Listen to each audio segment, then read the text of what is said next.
back on track? Well, before I begin to talk about that, I was just going to chip in, what I think Nana & Co will do if. No, I'd like you to tell me what you will do. If they want. That's an important matter. Right. If they want. if I know shortly after that happens, they'll come out and say, gentlemen, unfortunately, we didn't know the true state of the economy is worse than we think. That's what you're telling us, John. No. You say we don't know. No, that's what they're going to say. We don't know the true and so facts. all the promises we made you, unfortunately, we can't deliver immediately. Just keep your belts tight, and in the medium to long term, we shall deliver on those promises. That's what they're going to do. But tell me a lot of programs are in place already and are beginning to yield results. We put in the Gateway program. We have the Free Zones program. It's attracting investment into the free zones.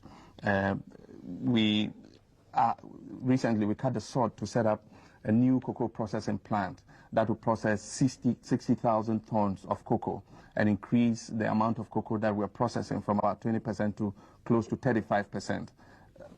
These are all programs that are in place. We intend to tackle agriculture in a new way that is speeding up irrigation projects all over the country. Right now we have irrigation dams that we're setting up in most of the agricultural areas of this country.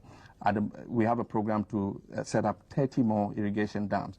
That is to continue to move the percentage of our agriculture that is under controlled conditions like irrigation to a larger percentage rather than the present rain-fed conditions. There are programs in all sectors of the economy that are beginning to yield fruits.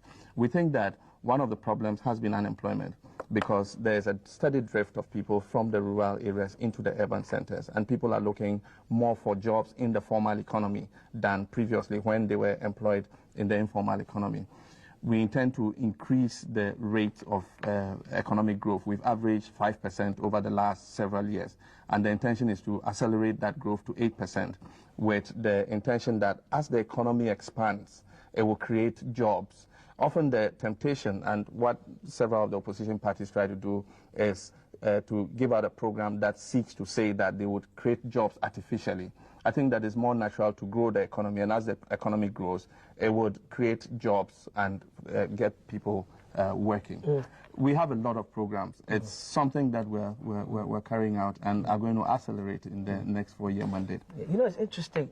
As I listened to him, there was a bit of what he said. I thought, you don't disagree with that, do you? What are the things that you think are weaknesses in that approach? First of all, it's refreshing to hear that. To hear the communicators of the regime now telling us that they're aware that the path that they have been on before wasn't satisfactory, and that it is now necessary to move. That. Well, that's exactly what I said. We've had those programs in place already. That's what I understand. 20